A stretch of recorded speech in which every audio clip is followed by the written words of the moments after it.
We don't believe in the future like we used to. In the decades following the 60s, the future meant things like space travel. There was, in recent memory, putting the first man on the moon. That was what technology represented. Entirely new frontiers of what it meant to be a human. And their designs reflected this. They were futuristic, bold sculptural forms that rejected convention. The future was a distance from what is. It was fantasy and revolution. Nowadays, our ideas about the future are not nearly so dramatic. We began to think of the future as less about giant leaps and more about tiny steps. As a consequence of this, technology feels way less cool than it used to. And in a very real way, it's getting worse rather than better. Today, I want to explore what happened, how tech became lame and evil, and how an aesthetic renaissance is possible and necessary.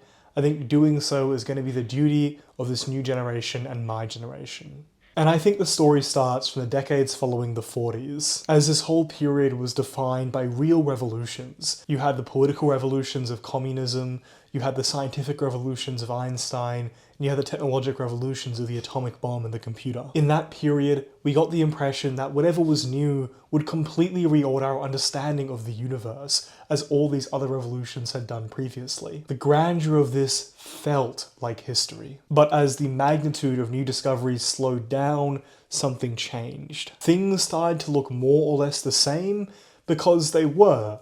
Innovation no longer looked like a world-shaking new theory, it looked like something that was 90% the same, but 10% better. And this is why the past felt more futuristic than the present, because our changes have become invisible. I think the most significant consumer tech of the last decade is Apple Silicon, and yet this is the MacBook before Apple Silicon, and this is the MacBook after. This more iterative process has led to what I see as a really sinister change in the ways in which tech is designed and deployed. It's a change that has led technology to draw us away from the world. This is how tech became evil. Technology became distracting.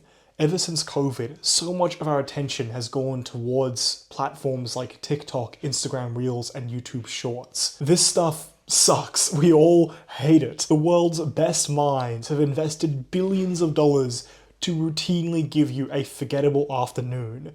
Is there any more tragic turn in what it means to innovate? Think of Sora. Who wants this? Who is asking for this? But the secret is that even if it isn't being requested, it is being used. And that is what is measured and optimized. Here is a consequence of this iterative small step attitude.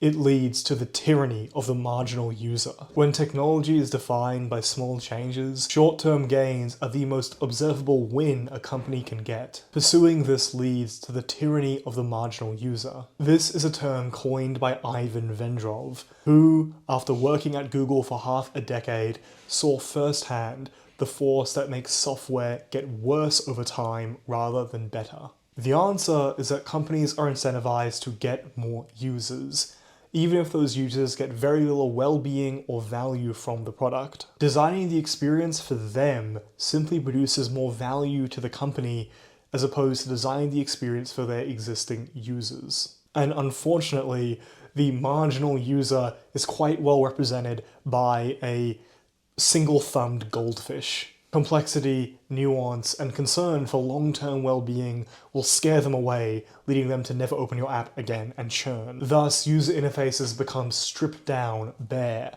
and maximally engaging to that lowest common denominator. They're driven to target the marginal user in us all, that part of us that wants to use technology to veg out, that wants to be fed things, that wants to not think or really engage with the world, but rather be hypnotized. This is how we end up with infinite automatic feeds of endless garbage content.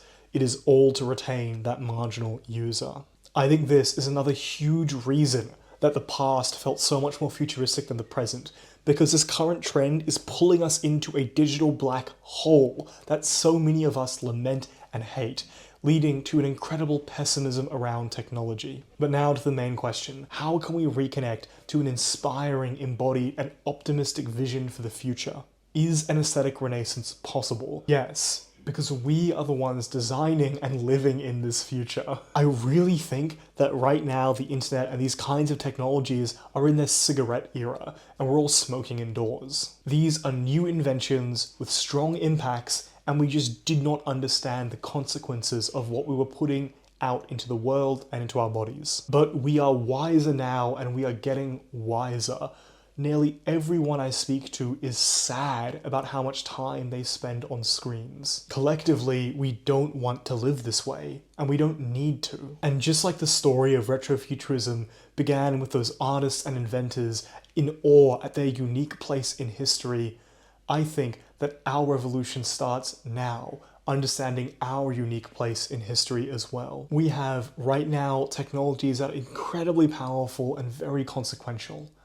And yet, most of our relationship to them is defined by an unadmitted addiction. We understand that alcohol can have a beautiful place in people's lives if it's limited to things like a few drinks with friends on the weekend. And we also understand that if you see someone drinking every day of the week, filling their every second, and turning to the bottle whenever there are hard feelings, that this person is an alcoholic. Why are we carrying this stuff with us all the time? Why are we all so online? I think we have to begin by getting more offline, by reclaiming what it means to be an embodied person. Only then will we be able to have a more intentional and genuinely innovative relationship to technology.